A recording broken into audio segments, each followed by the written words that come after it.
dispón tu alma, tu espíritu a recibir el mensaje. Dispón tu mente, tu corazón a recibir la palabra de Dios y que puedas comprender estos versículos que hoy el Señor quiere hablarnos. Dice, esto pues digo y requiero en el Señor, que ya no andéis como los otros gentiles que andan en la vanidad de su mente, teniendo el entendimiento entenebrecido, ajenos de la vida de Dios por la ignorancia que hay en ellos, por la dureza de su corazón, los cuales, después de que perdieron toda sensibilidad, se entregaron a la lascivia para cometer con avidez toda clase de impureza. Mas vosotros no habéis aprendido así a Cristo, si en verdad le habéis oído y habéis sido enseñados por él conforme a la verdad que está en Jesús.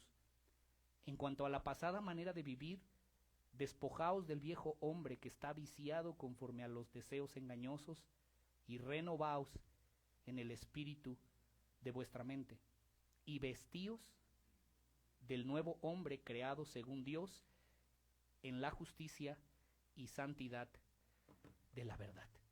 Oremos. Padre, gracias te damos por el privilegio que nos das de venir a escuchar tu palabra y gracias porque tú nos has traído hasta aquí, Señor, y nos has guiado por tu palabra y por tu espíritu para apartar todas las semanas un día exclusivamente para venir a escuchar tu voz, para venir a escucharte a ti y tu palabra. Señor, este es un libro que se escribió hace 2000 años en el cual tú dejaste testimonio de tu corazón, de tu persona, de tus atributos, de tu deseo, de tu plan. Ayúdanos a comprenderlo. Ayúdanos a andar en esa nueva vida que tú compraste con la sangre de tu Hijo. Que tu palabra penetre profundamente en nuestros oídos y corazones, más allá de solo del razonamiento, sino que provoque vida, que genere por tu espíritu, tu espíritu sea soplando vida sobre nosotros y que traiga, Señor, renovación de nuestro entendimiento, de nuestra mente. Que los corazones que hoy estén endurecidos, Señor, sean transformados en corazones de carne. Que los entendimientos que hoy estén entenebrecidos, Señor, tú hagas resplandecer la luz de tu evangelio y de tu palabra en ellos. Oramos, Señor, porque podamos tener conocimiento de ti, relacionarnos cada vez mejor contigo. Y gracias porque si hoy estamos acá ha sido por el afecto de tu voluntad, no por mérito, para que nadie se gloríe, no por obras, porque toda la gloria es solo tuya y solo para ti. A ti sea la gloria por los siglos de los siglos. Ayúdanos esta mañana y exhórtanos, edifícanos, bendícenos, prepáranos, instrúyenos, corrígenos. Aun si es necesario, redargúyenos en el corazón y haz lo que ningún hombre puede hacer en nuestros corazones, convencernos de pecado, convencernos de justicia en Cristo y convencernos, Señor, de que tú eres el juez de esta tierra y que un día todos compareceremos delante de ti. Convéncenos de juicio por la obra de tu Espíritu Santo. Te lo pedimos y lo oramos en el nombre de tu Hijo Jesús. Amén y amén. ¿Puedes tomar tu asiento, hermano?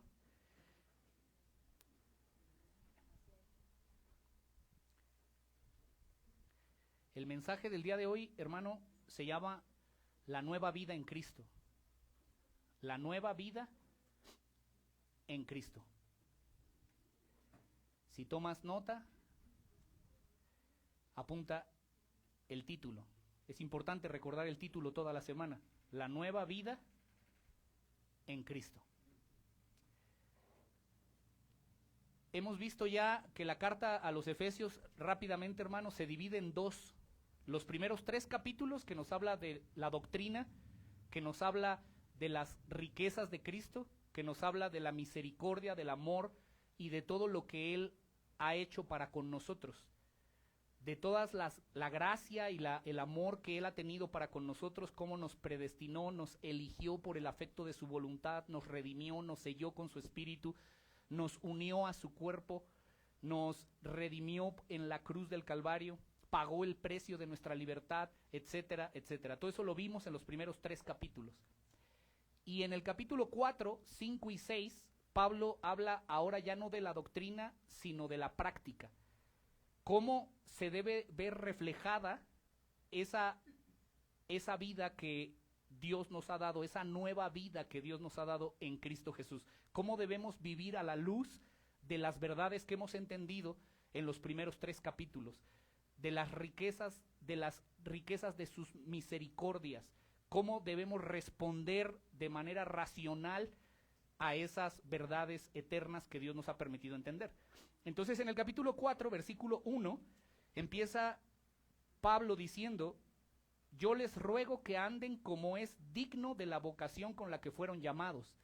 Entonces, los versículos 17 al 24, Pablo va a abordar este tema en relación con cómo debemos andar dignamente delante de él. Si has entendido el evangelio y lo que Dios ha hecho por ti, debe de haber una respuesta en tu vida a esa misericordia, a esa gracia y ese amor inagotable de Dios hacia tu vida. ¿Cómo debes vivir entonces? Hay una novedad de vida. Y Pablo, hermano, lo que va a abordar de estos versículos 17 al 24, que es la lectura de hoy, Pablo va a hacer una diferencia entre cómo viven los que no conocen a Dios, los gentiles, y cómo debemos vivir los que hemos salido del mundo y hemos sido trasladados al cuerpo de Cristo. La diferencia entre un no creyente y la diferencia con un creyente. Y hermano, hay una diferencia abismal entre una persona cristiana y una persona que no lo es. Y escucha, hermano, no se trata, a veces la gente confunde y piensa, es que los cristianos poseen normas más altas de morales, tienen un estilo de vida más decente. Hermano, la diferencia entre los cristianos y los no cristianos va más allá de una moral alta o de un comportamiento más decente. La diferencia es mucho, pero mucho más profunda. Voy a tratar primero de definir qué es un cristiano. Un cristiano es un individuo que ha sido transformado por el Espíritu Santo, por el poder del Espíritu Santo. Es una persona que ha venido de estar muerto a tener vida.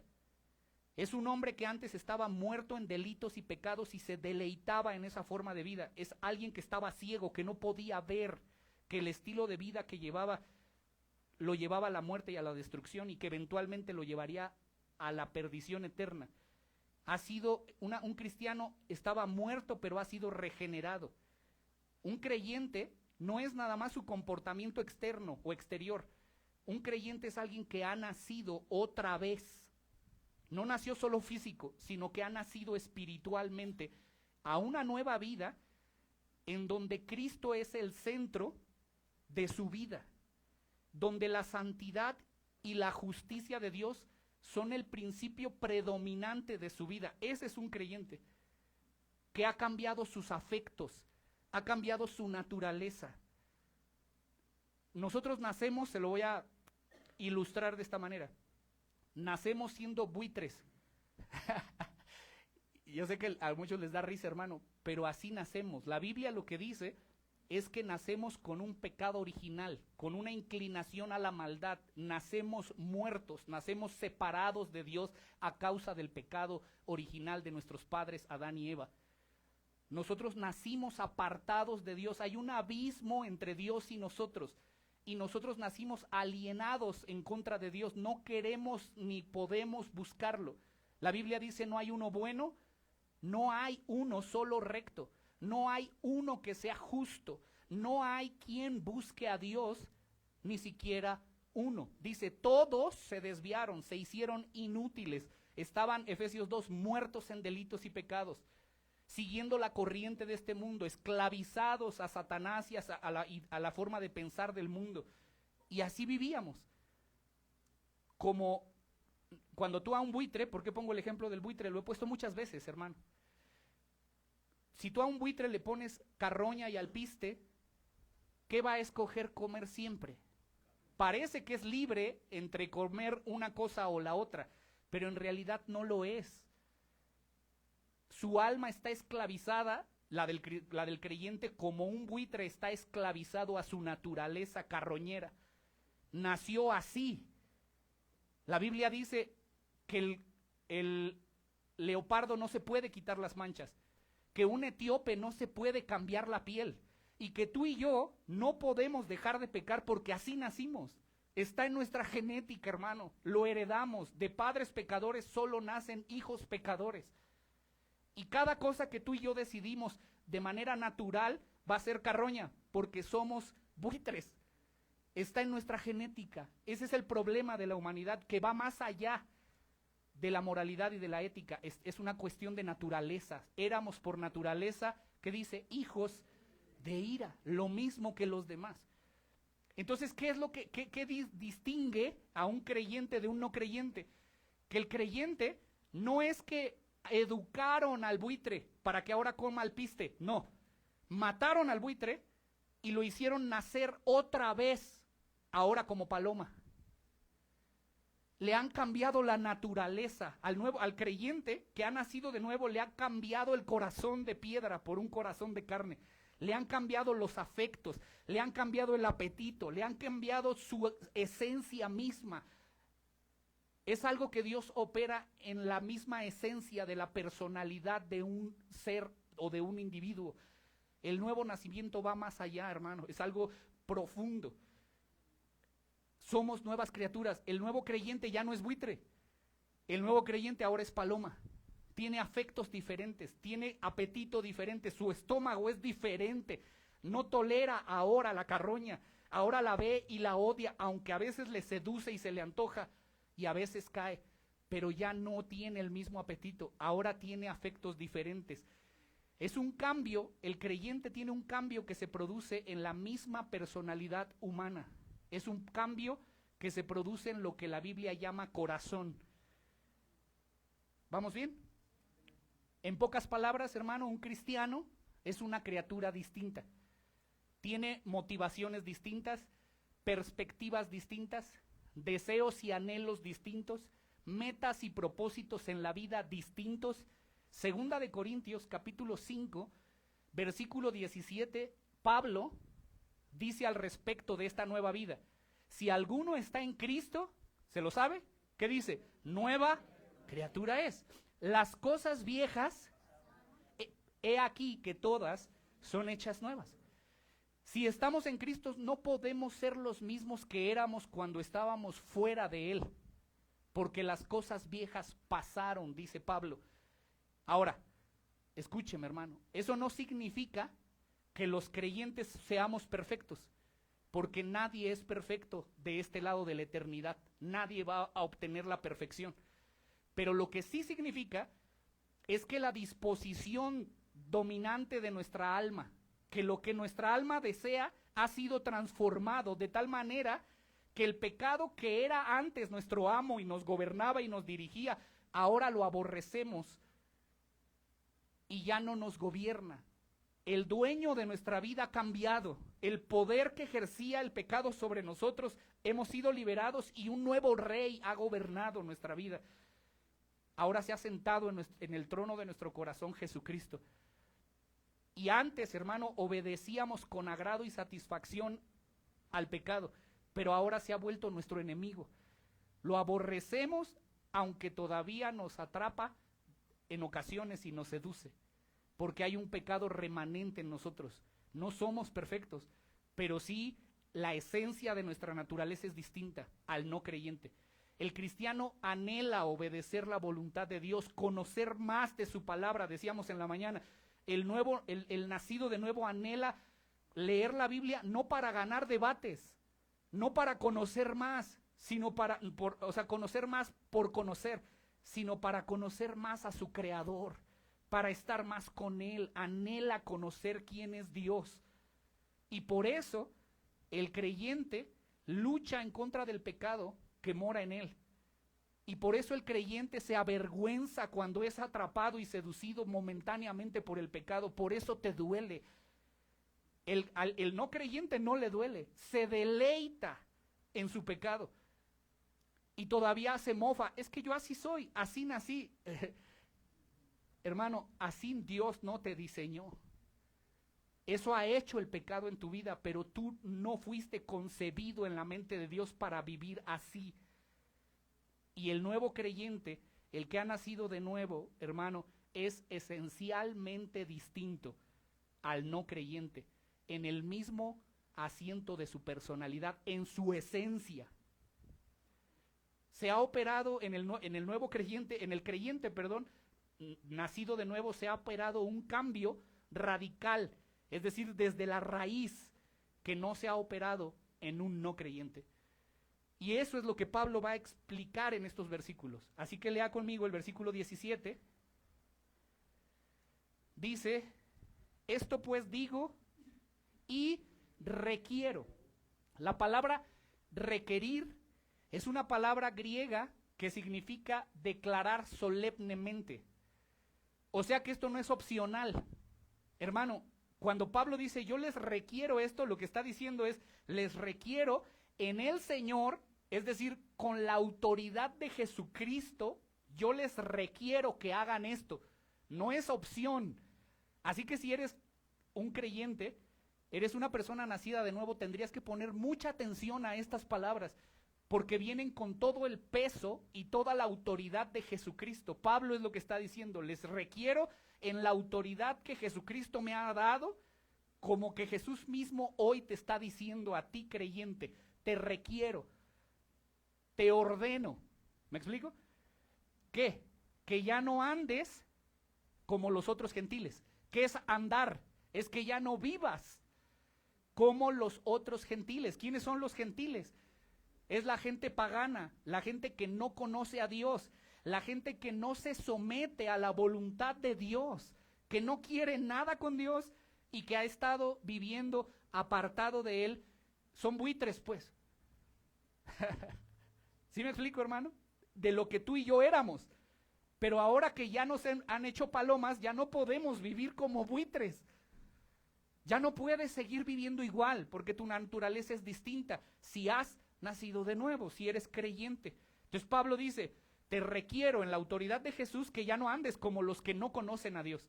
Ahora, a partir del versículo 17, 18 y 19, Pablo va a dar 4 características o 4 rasgos de la personalidad de un no creyente. Vamos a ver 4 cosas que son los no creyentes para que nosotros podamos identificarlo y no vivir como ellos viven. Primero, dice que estos gentiles andan en la vanidad de su mente. Rasgo característico de los no creyentes, andan en la vanidad de su mente. Es lo primero. ¿Qué es la vanidad de su mente? Vanidad es aquello que es vacío, aquello que es fútil, aquello que no tiene propósito. Eso es vano. Con eso, Pablo no está diciendo que los no cristianos o los no creyentes completamente carezcan de capacidad intelectual o de raciocinio. Pablo no está diciendo eso. La vanidad de la mente no tiene nada que ver con el razonar respecto de las cosas del mundo. Hay gente que razona muy bien la medicina, que razona muy bien el derecho, que razona muy bien muchas cosas de esta tierra y de este mundo, pero lo que Pablo está diciendo es, pero andan en la vanidad de su mente, sus razonamientos. La idea más bien de la vanidad de la mente es que esa inteligencia que los hombres tienen y todo aquello que su mente produce no les conduce a nada que sea o que tenga un valor real y permanente. Hay cosas, hermano, que tienen un valor y un peso eterno y que son importantes porque Dios dice que son importantes, y hay cosas que no lo tienen. Las personas no creyentes andan en la vanidad de su mente. Todo lo que su mente produce, todo lo que la inteligencia les da sin Dios, no les conduce a nada que sea real y permanente. Un comentarista dice lo siguiente, dice, todos los esfuerzos de los gentiles que despliegan para alcanzar la felicidad terminan en la frustración de sus vidas. Son una larga serie de expectativas burladas, dice un comentarista. Es decir, todo lo que una persona no creyente piensa, lo va a llevar a vivir frustrado, siempre. ¿Por qué? Porque en lo que piensa es vano, porque lo que piensa no tiene valor, está vacío en su mente y en su corazón, porque lo único que piensa es en qué comer, beber y vestir, y no puede ver más allá de su nariz porque está cegado su entendimiento. ¿Sí me explico, hermano? ¿Sabe cómo lo dice Salomón en Eclesiastés? ¿Se acuerda de ese libro? Que dice, yo no le prohibí nada a mis ojos. Hice todo lo que quise, bebí todo lo que quise, comí todo lo que quise, probé todos los placeres, ninguno le resté a mi vida. Y hallé que todo era ¿qué? Vanidad de vanidades. Hallé que todo era correr tras el viento. La gente del mundo corre tras una ilusión. ¿Qué es correr tras el viento, hermano? Es que, si yo te digo ahorita, a ver, agarra un puño de viento, échate a correr a alcanzar el viento. Hermano, toda tu vida vas a estar así y jamás vas a tener nada real, tangible, nada que sea que permanezca para siempre, nunca. Porque todas las cosas de este mundo pasarán. Solo su palabra, solo las cosas eternas tienen peso de gloria. Solo la verdad, solo la justicia de Dios, solo el amor, solo conocer quién es Dios, cómo es Dios, permanecer en Él, cómo reconciliarme con Él, la vida eterna, la justicia, la verdad de la palabra, el camino de la vida, esas cosas permanecerán para siempre. Y aunque tu cuerpo se desgaste, porque hermano, nos estamos desgastando día a día, el hombre interior se renueva del creyente. Del no creyente se deteriora lo físico, pero también lo mental. Se va volviendo cada vez más insensible, como lo va a decir más adelante. Se va volviendo cada vez, hermano, más amargado. Se va volviendo cada vez más frustrado. De tal manera que pasan los años y la frustración en su vida continúa y continúa porque su mente es vana, está vacía de cosas eternas. Ese es el no creyente, es correr tras el viento. Y lo peor del no creyente, hermano, es que el día del juicio, cuando muera, porque un día se va a morir, todas aquellas cosas por las que vivió, el placer, la fama, el dinero, la diversión, de nada les va a servir, hermano.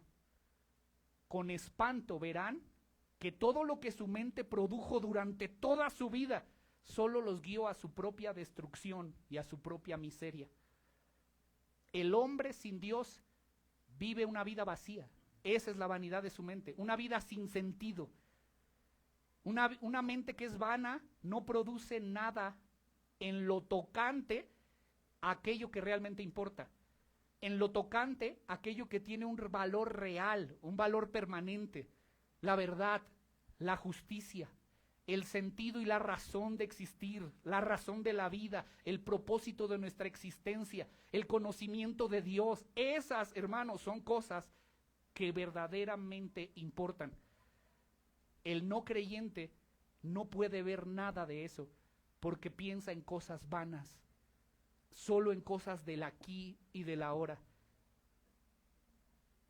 Esa es la primera característica de un no creyente. Y Pablo dice, no vivas así, no andes en la vanidad de tu mente.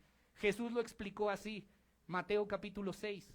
Les dijo, cuando oren, no oren qué comer, qué beber y qué vestir, porque así ora todo el mundo. Cuando ustedes oren, entren en lo secreto. Les dice en otro pasaje, cierren la puerta. Su Padre que los ve ahí en lo privado, los va a escuchar.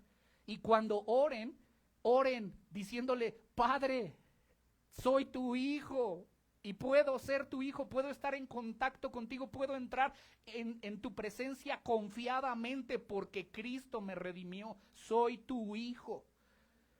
Y dile que venga a nosotros tu reino. El Señor gobierna mi vida.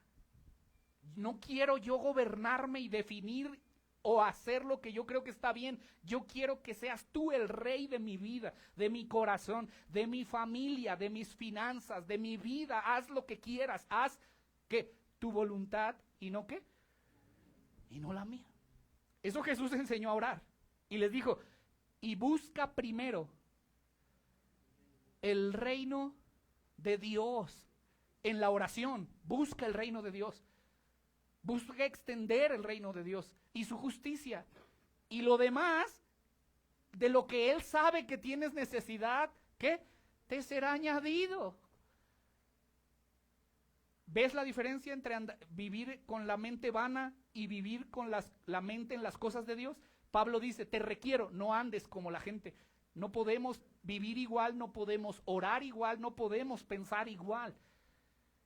Tengamos la mente en las cosas de Dios. Amén. Sigamos. Segundo rasgo característico, versículo 18. Teniendo el entendimiento entenebrecido. Esa es la mente vana. Segundo rasgo, ajenos de la vida de Dios por la ignorancia que hay en ellos. En segundo lugar, hermano, los incrédulos mantienen un alejamiento espiritual de Dios y en consecuencia desconocen por completo la verdad de Dios. Están ajenos de la vida de Dios. No pueden entender las cosas espirituales porque se han de discernir espiritualmente. Para ellos es una locura hablar de Jesús. Es una insensatez, es una tontería. Dice Corintios, para ellos es una idiotez considerar a Dios. Lea conmigo Romanos capítulo 1.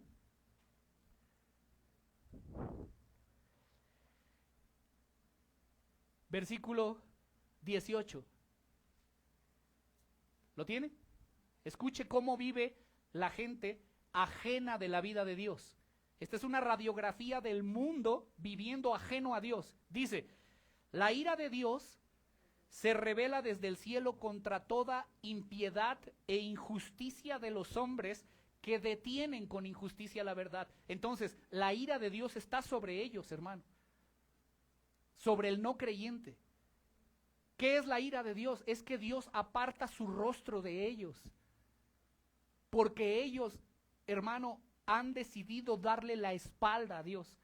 Han decidido vivir para sus propios deleites, para sus propios beneficios, vivir vidas egoístas, centradas en ellos. Decíamos en la mañana, en el individualismo, en el consumismo, en donde me importa lo que me den, pero no me importa dar, en donde me importa lo mío, lo que yo anhelo, mis sueños, mi realización, no lo demás no me importa, me importo yo y al último yo.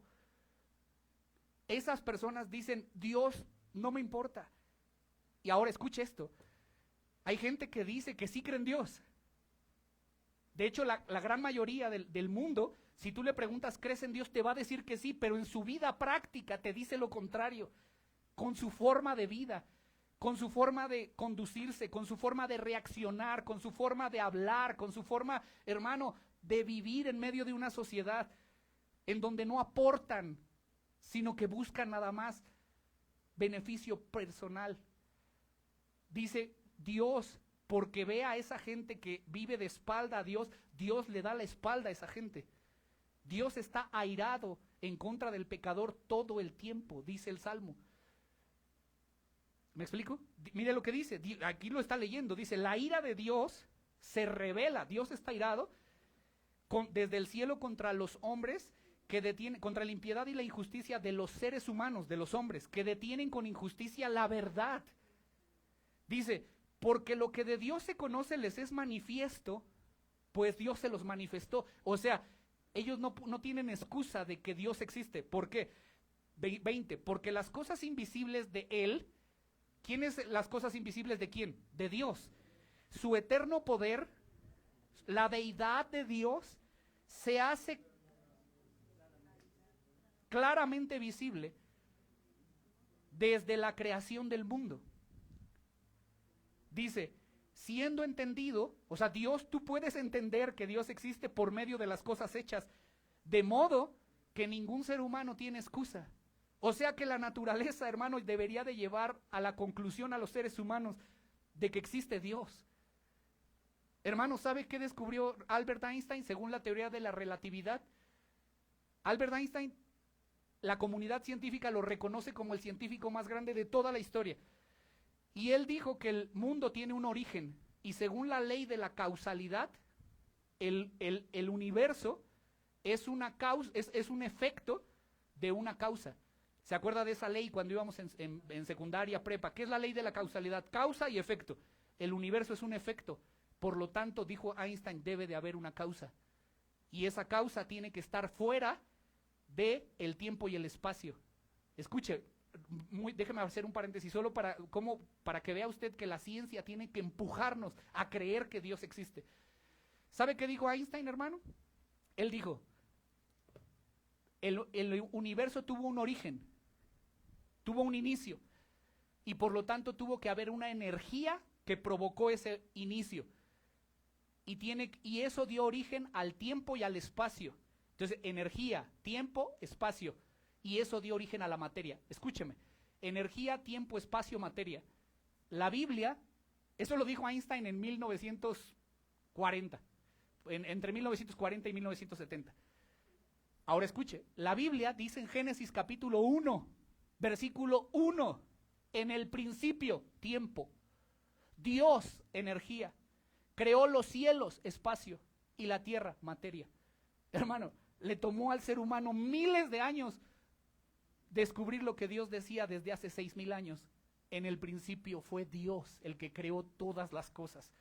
Y Él puso, hermano, perfección en el planeta. La distancia exacta entre el sol y la tierra, la luna, el amanecer, el atardecer, las estaciones, la rotación, la traslación, la vida humana, los colores, los animales. Hermano, la creación da testimonio de que hay un creador, hay un diseño inteligente que es imposible que se haya generado del caos de un Big Bang.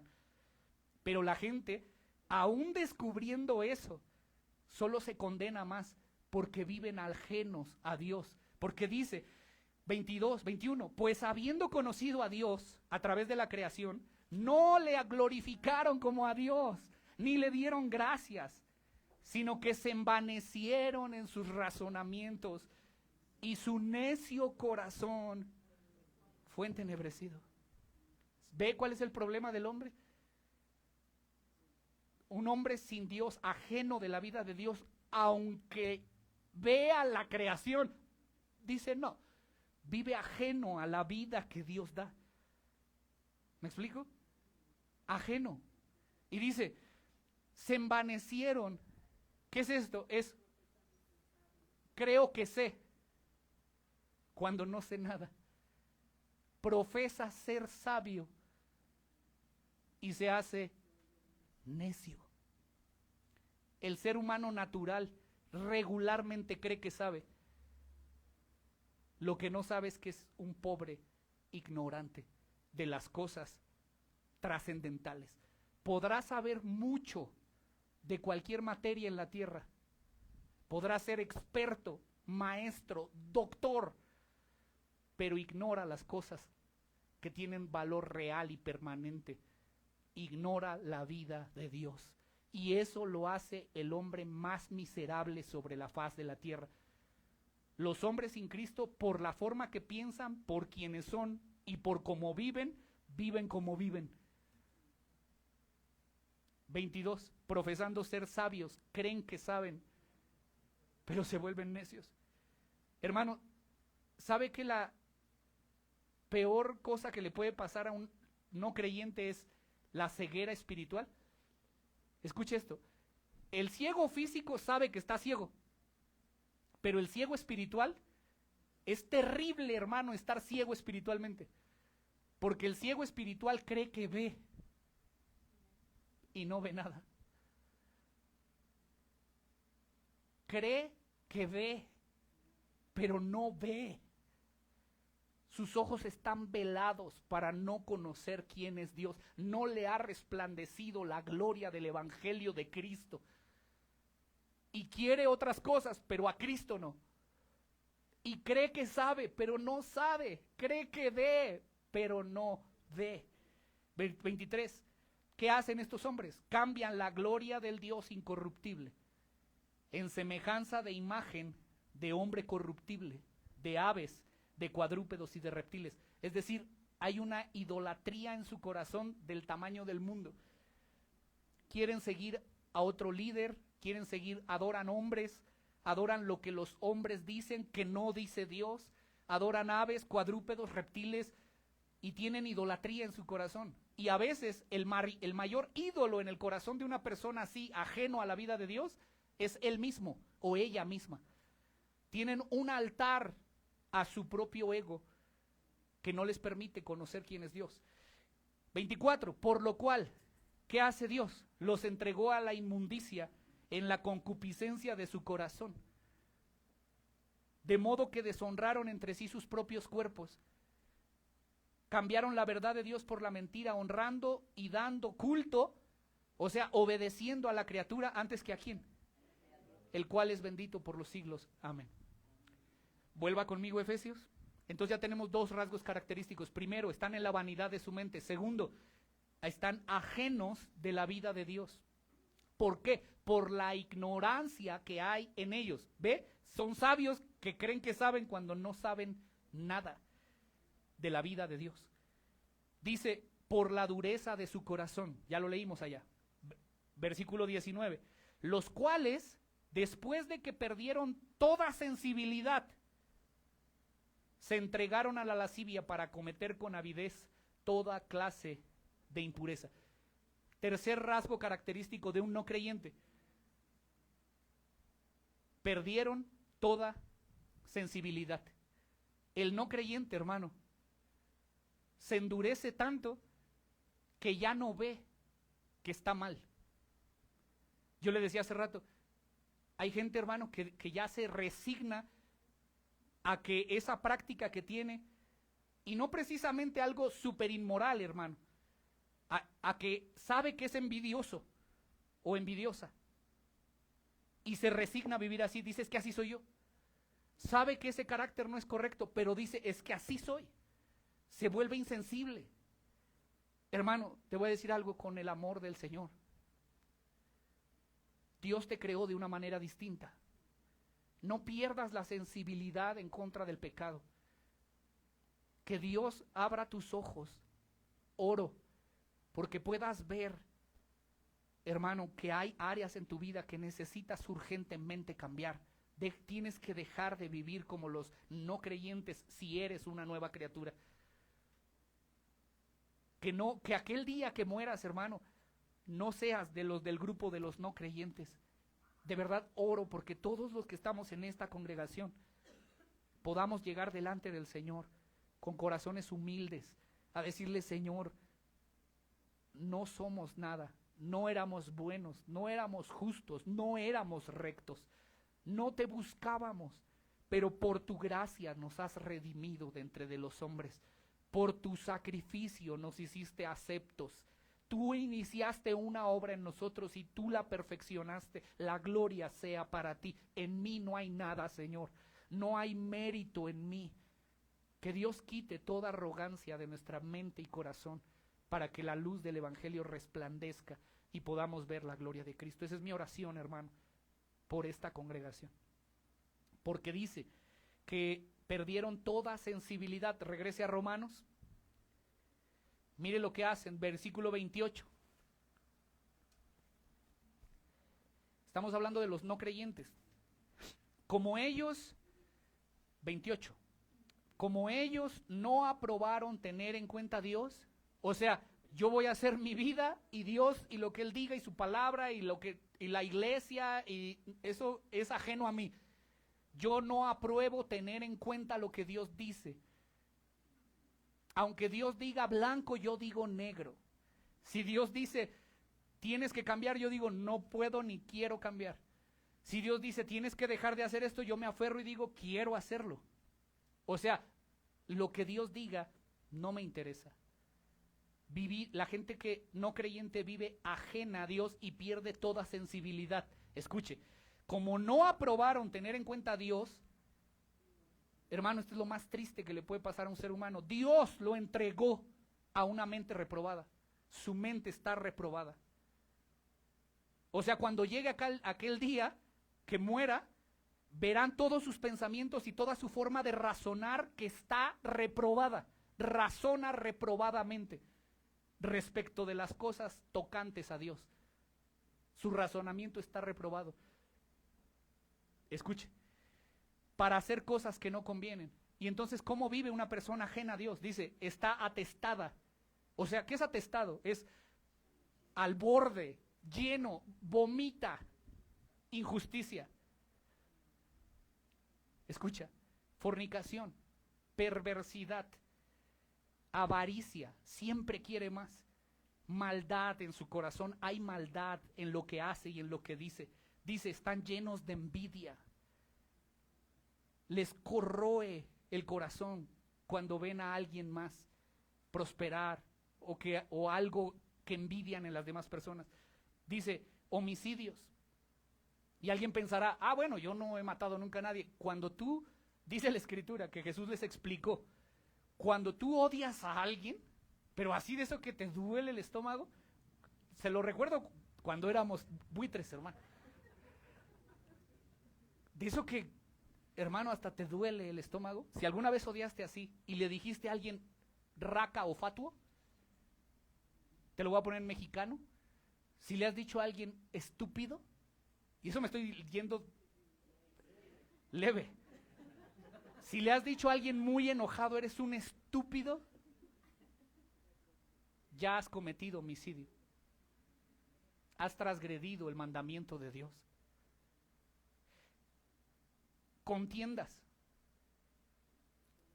O sea, si eres una persona que constantemente pelea, escuche, engaños, malignidades, o sea, maquinas males en tu corazón. Dice, murmuras, 30, detractores, aborreces a Dios, injuriosos, o sea, inventas que la gente comete cosas que en realidad tú sabes que no lo han hecho, soberbios, altivos, tu mirada, tu manera de ver, de pensar de todos los demás es por debajo de ti, inventores de males, desobedientes a sus padres, necios. La gente, hermano, que pierde toda sensibilidad es así, necia. Le dices 1, 2, 3, se lo dice una persona, otra persona, un consejo, otro consejo, Dios, su palabra, el Espíritu, todos, y dice, no, yo estoy bien, tú estás mal. Necio, desleal, sin afecto natural, implacable, sin misericordia, no sienten nada por nadie. Quienes habiendo entendido el juicio de Dios, que los que hacen esas cosas y viven así son dignos de muerte, lo saben en el fondo de su corazón, el no creyente lo sabe, sabe que es digno de muerte lo que hace. Dice, no solo lo hace, o sea, lo sigue haciendo, sino que también se complace con los que lo practican. Wow. Eso es, hermano, la característica distintiva de un no creyente que ha perdido toda sensibilidad. Y Pablo te dice, no vivas así. Dice amén. No andes en la vanidad de tu mente, no andes ajeno a la vida de Dios, no pierdas la sensibilidad por el pecado que todavía hay en ti. Porque, hermano, muchos de nosotros hay cosas ahí que todavía las hay. Pero el que ha nacido de nuevo, la nueva naturaleza, te lleva constantemente a arrepentirte y a decir, Señor, yo no quiero vivir así. Sé que soy eso, pero no quiero vivir así. Por eso vengo constantemente en arrepentimiento y fe, a pedirte perdón, a buscar dirección en tu palabra, a buscar que tu palabra me cambie la forma de pensar y de actuar, porque yo creo que eso no es agradable a ti y yo quiero agradarte. Amén.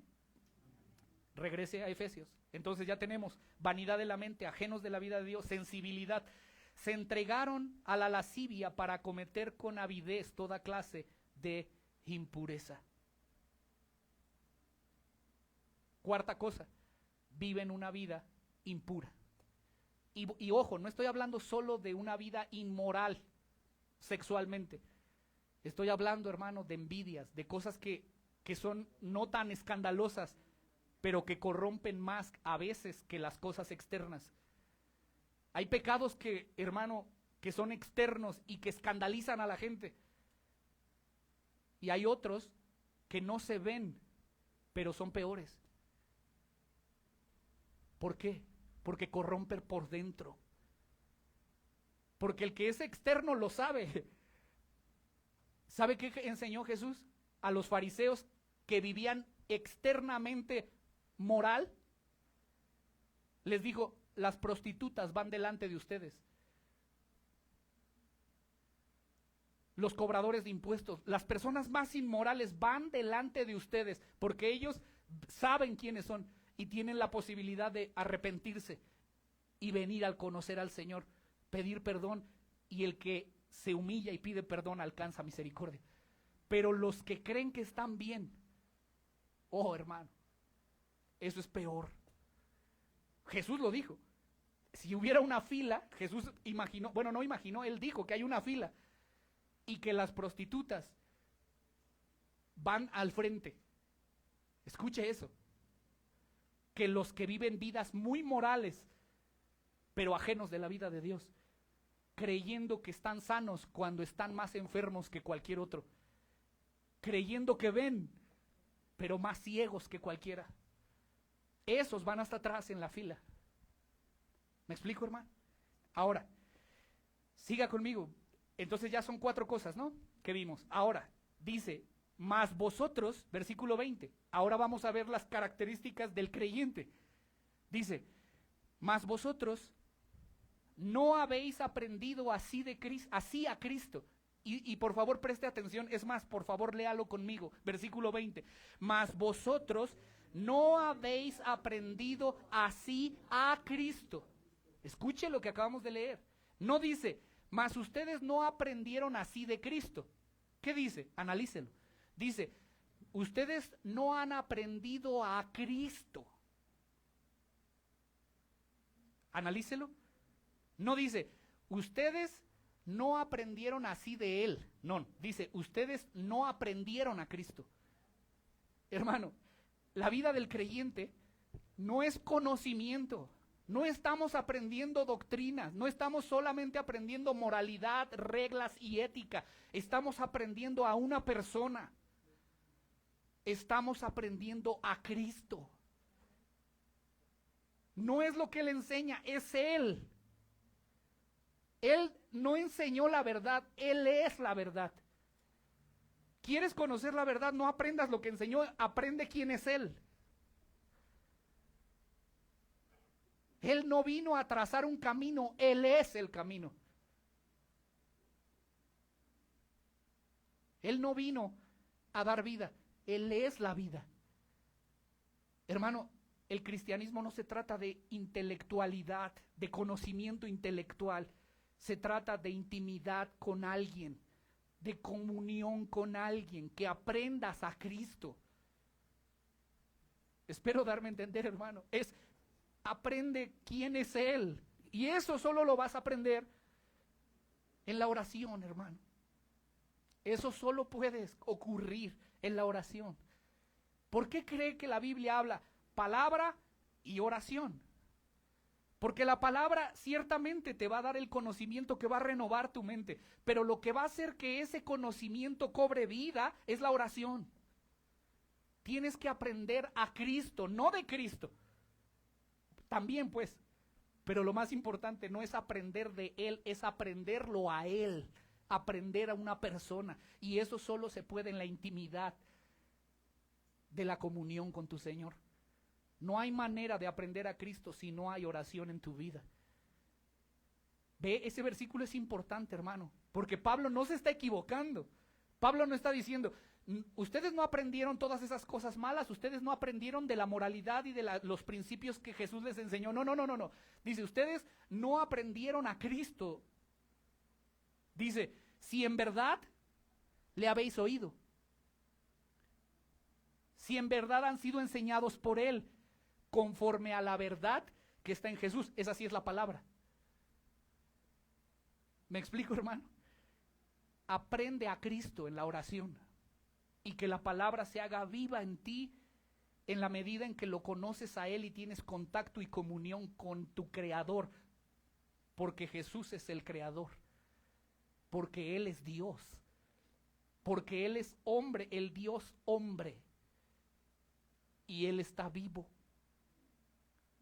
realmente vivo. Y cuando tú oras por medio del Espíritu, estás en contacto con Él todo el tiempo. Él mora en ti, el Espíritu Santo está en nosotros y nos unió, decíamos en la mañana, por un solo bautismo fuimos unidos a Él en un solo cuerpo. De tal manera, hermano, que tú y yo podemos aprender a Cristo en la medida en que estamos con Él, en la medida que pasamos tiempo con Él. Hay una conexión, hermano, que es muy difícil explicar en términos humanos, pero hay algo espiritual que nos conecta a Él y nos une a Él. Déjame tratar de ilustrarlo. ¿Ha visto algunas flores, hermano, que están así cerradas? En la noche se cierran, pero tú vas y las pones en una ventana y ahí está cerrada. Pero cuando empieza a amanecer y los primeros rayos del sol tocan la flor abre. Hermano, hay una conexión que no podemos explicar, pero hay una conexión entre el sol y la planta. De tal manera que si esa planta, a las 3 de la mañana, tú te levantas con una lámpara y la plantita está cerrada, y tú le echas un luzazo con una lámpara de halógeno, ¿la planta va a abrir o no va a abrir? Porque no hay conexión con el halógeno. Está conectada con el cielo, está conectada con el rayo de luz del sol. De la misma manera, tú eres una flor que está conectada con el Creador, que es el sol de justicia. Y solo cuando sus rayos tocan tu vida en oración, tu vida resplandece. Si no hay contacto con el Creador, tu vida está cerrada, está triste, marchita, seca. La palabra, el informe de la palabra, te hace entender tu necesidad de Él y tu incapacidad para brillar por ti. Te das cuenta que el poder no está en ti, que el poder es externo a ti, exterior a ti, que necesitas algo externo a ti para poder cambiar y vivir de acuerdo al plan y voluntad de Dios. ¿Me sigue, hermano? La palabra te informa eso. Te dice, no hay mérito en ti, no hay manera de que tú puedas hacer algo por ti. No te puedes cambiar a ti porque no te creaste a ti. No puedes vivir para ti porque tú no te creaste a ti. Tú no puedes saber dentro de ti cómo tienes que vivir porque tú no eres el diseñador, alguien te diseñó. Tienes que conocer a tu Creador para que el sol de justicia toque tu vida. Y eso ocurre en la oración. Amén. Entonces dice, si has oído de Él, si has sido enseñado por Él conforme a la verdad que está en Jesús. 22. En cuanto a la pasada manera de vivir, despojaos del viejo hombre. ¿Qué es? La palabra despojaos hace alusión a un mendigo que decide y determina quitarse los harapos y aventarlos y decir, ya no quiero esa vida. Ahora quiero vivir de manera diferente.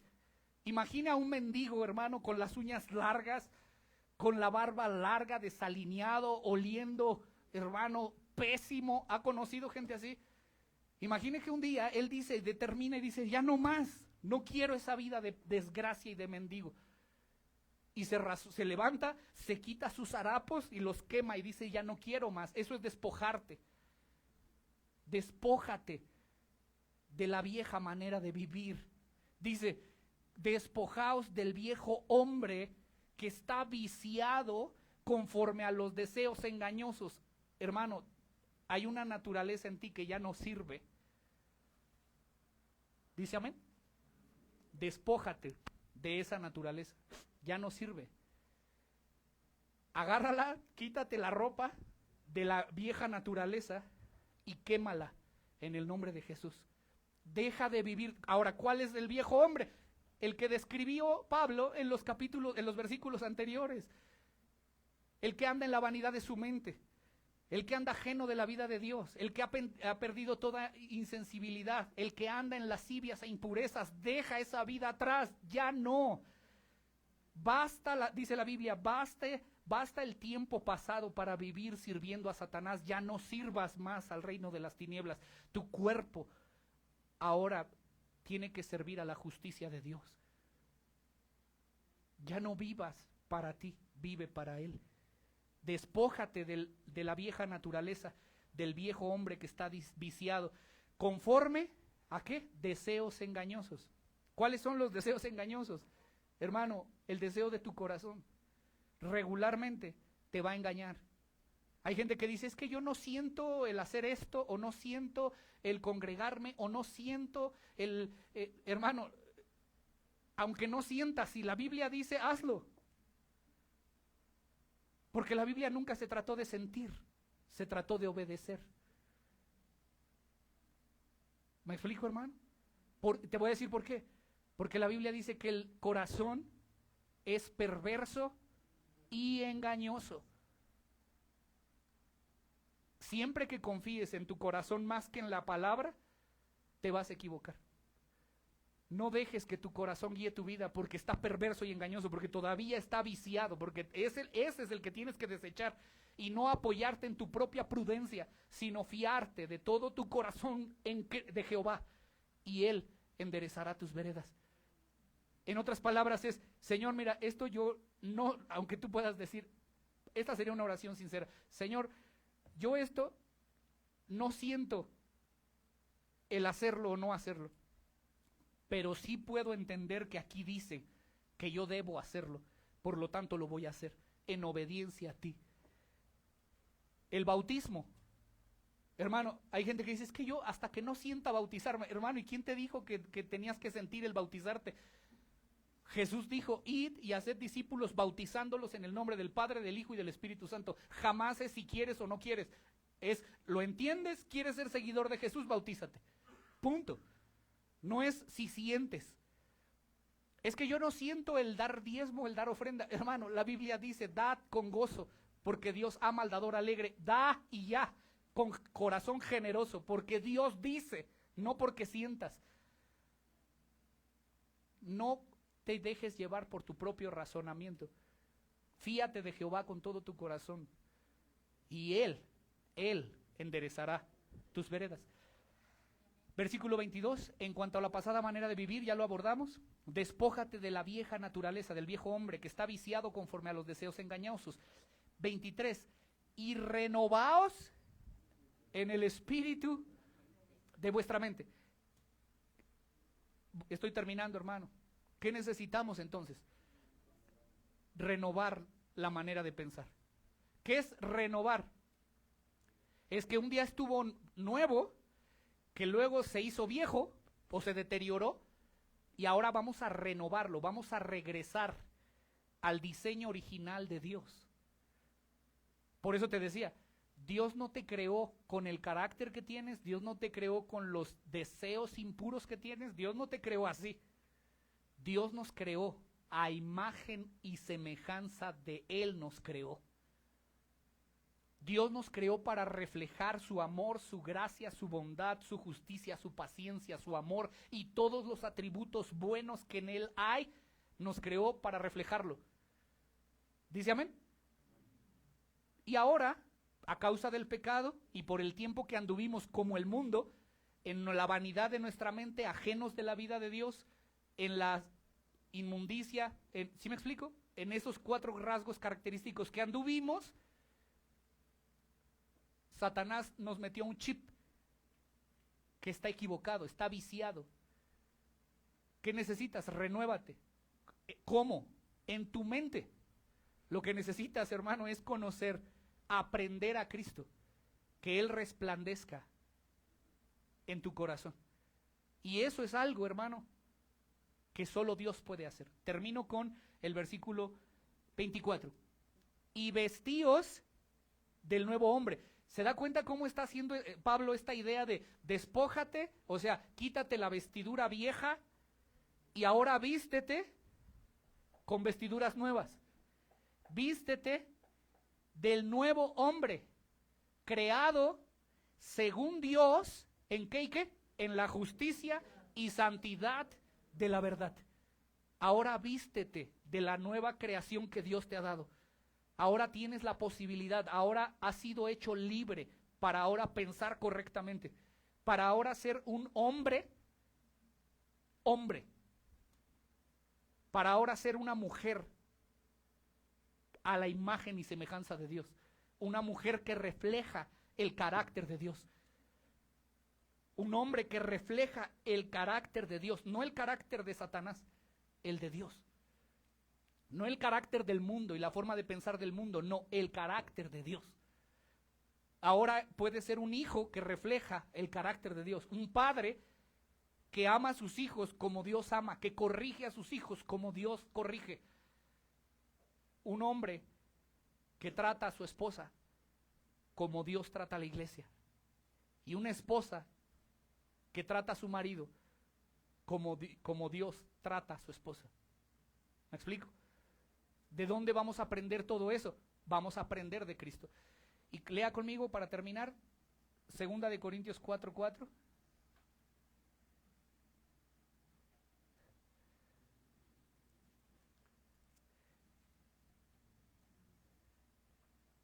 ¿Lo tienes? Dice, desde el 3, pero si nuestro evangelio está aún encubierto, o sea, esta buena noticia está encubierta, escuche, entre los que se pierden está encubierto. ¿Quiénes son? Los no creyentes. En los cuales el Dios con D minúscula, el Dios de este siglo, o sea, ¿quién mantiene a los no creyentes así? Satanás. Dice, el Dios de este siglo cegó el entendimiento. ¿Qué le cegó? ¿Los ojos físicos? No, los espirituales. Le cegó el entendimiento, no pueden entender. ¿Qué es lo que no pueden entender? La luz del evangelio de la gloria de Cristo. Dice, voy a volverlo a repetir, en los cuales el Dios de este siglo cegó el entendimiento de los incrédulos para que no les resplandezca la luz del evangelio, ¿de qué? De la gloria de Cristo, el cual es la imagen de Dios. Porque no nos predicamos a nosotros mismos.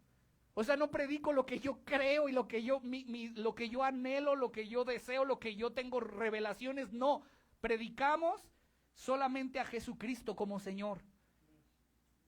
Y a nosotros como siervos por amor de Jesús. 6, porque Dios, es que solo Dios puede hacer esto, que mandó que de las tinieblas resplandeciera la luz, es el que resplandeció en nuestros corazones para la iluminación del ¿qué? De la mente, de la gloria de Dios. ¿En dónde? En la faz de Jesucristo. Aprende a Cristo. Y eso es una obra que solo Dios puede hacer. Hermano, mi oración es que todos los que hoy estamos acá ya nos haya resplandecido la gloria de Cristo. Y eso es algo que yo no puedo hacer, hermano. Pero Dios sí lo puede hacer. Y Él hoy está hablando a tu vida. Y te está diciendo, te está poniendo un contraste entre el no creyente y el creyente. Para que si te identificas con los rasgos característicos del no creyente, corras en arrepentimiento y fe a Jesucristo. Y mi oración es que hoy el Señor haga resplandecer su rostro sobre ti. Puedas arrepentirte y venir a Cristo en arrepentimiento y fe, si a lo mejor es la primera vez que vienes a este lugar. Y si el Señor ha hecho resplandecer su rostro sobre ti y te ha hecho ver la gloria de Cristo, despójate de la vieja manera de vivir y ven a la novedad de vida que Él te regaló y compró con su sangre por amor a tu vida. Porque todo es posible por lo que Jesús hizo a favor de nosotros. Él vino a morir para que tú no murieras. Él vino a ser golpeado, ensangrentado y se colgó en un madero para perdonar todos tus pecados y que ya te despojaras de esa vieja vida, y vino a darte una nueva vida, y esta vida en abundancia. Ponte en pie, hermano, y vamos a orar.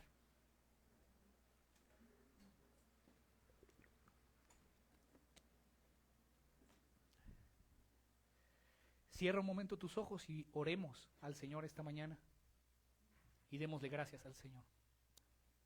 Levanta tu voz un momento y dile: Señor, gracias.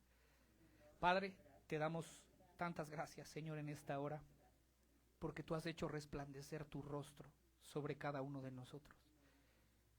Señor, gracias por cada uno de mis hermanos que tú has traído a novedad de vida. Gracias por salvarme y salvarnos. Gracias porque, Señor, mucho tiempo, Padre, tú sabes, vivimos en la corriente de este mundo, conforme al príncipe de la potestad del aire. El Dios de este siglo tenía entenebrecido nuestro entendimiento y no podíamos verte ni queríamos. Señor, vivíamos ajenos a la vida espiritual. Vivíamos, Señor, muertos en delitos y pecados. Vivíamos en la vanidad de nuestra mente, pensando todo el tiempo cosas vanas. Vivíamos, Señor, sin sensibilidad para las cosas espirituales. Nos volvimos insensibles al pecado y cometimos toda clase de impurezas y de avidez. Y le dimos rienda suelta a nuestro pensamiento, a nuestro corazón, a nuestra maldad, a las envidias, a las arrogancias, a las injusticias y a todo aquello que en el fondo sabíamos que te era desagradable. Pero en tu misericordia y por el gran amor con que nos amaste, aún estando muertos, mandaste a Jesús para que muriera por nosotros. Y es por gracia, de manera inmerecida, que tú nos has hecho resplandecer el evangelio de la gloria de Cristo. Y pudimos ver en medio de tanta tiniebla y obscuridad resplandecer la luz de la gloria de tu Hijo, la gloria de su cruz. Y hoy, Señor, estamos sumamente agradecidos porque hoy podemos acercarnos a ti confiadamente, sabiendo que somos tus hijos por la sangre de un cordero que fue inmolado para perdonarnos. Gracias porque vivió una vida justa que jamás, Señor, pudimos vivir y que aún, Señor, no podemos vivir perfectamente todavía. Pero Él pagó el precio e intercambió nuestro lugar. El justo por nosotros injustos murió. Al que no conoció pecado, tú lo hiciste pecado por nosotros, para que nosotros fuéramos hechos justicia de Dios en Él, para ser justos delante de ti. Y eso fue por gracia. Señor, no hay nada de mérito en nosotros. Gracias por dejarnos ver nuestra bancarrota espiritual, nuestra pobreza espiritual, porque tú prometiste que de nosotros sería el reino de los cielos. Gracias porque podemos venir humildemente a reconocer que la única gloria está en tu Hijo, que el único digno es Él, el único digno en el cielo, en la tierra y debajo de la tierra, de abrir el libro, de romper los sellos, ese cordero inmolado. Gracias, Señor. Gracias por tanto amor. Ayúdanos en esta semana a poder, Señor, determinar, despojarnos del viejo hombre y vivir en la novedad de vida que tú nos has regalado a través de tu Hijo. Que tu Espíritu, Señor, nos guíe, nos siga renovando la mente y el entendimiento por tu palabra, y que podamos, Señor, a través de el estudio diario de tu palabra, en las madrugadas buscarte y encontrar tu rostro, y que en el transcurso del día podamos tomar tiempo para orar, para buscarte en la intimidad, que podamos aprender a Cristo y no solo aprender de Cristo. Te lo pedimos y oramos estas cosas en el nombre que es sobre todo nombre, en el nombre de Cristo Jesús. Amén y